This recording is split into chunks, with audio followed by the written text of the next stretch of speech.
దేవుడు ఎల్లకాలం ఆ స్థితిలోనే ఉంచడు. జస్ట్ ఒక లైను, నీ స్థితి మార్చువాడు యేసయ్యేనను వాస్తవం తెలియునా. నా ప్రభువుకి ఎట్లా తెలుసు? యేసు అందరిని ఎరిగినవాడు, ఆంతర్యం ఎరిగినవాడు.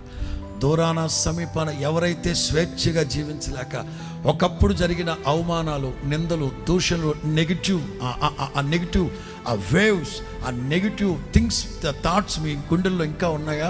యేసు నామముల పరిశుద్ధాత్ముడు కొట్టివేయునుగాక, మీలో నూతన విశ్వాసాన్ని రగిలించునుగాక.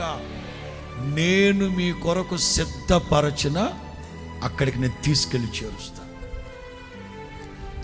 ఒకవేళ మీరు మెజారిటీ కాదేమో, లేకపోతే మీకు శక్తి లేకపోవచ్చు, మీకు వాక్కు లేకపోవచ్చు, మీ అధికారం లేకపోవచ్చు, what ever it may be, దేవుడు మన కొరకు సిద్ధపరచిన మంచి గుడ్ ల్యాండ్, ఒక మంచి ఈవులు ప్రభు మనకు అనుగ్రహించును గాక.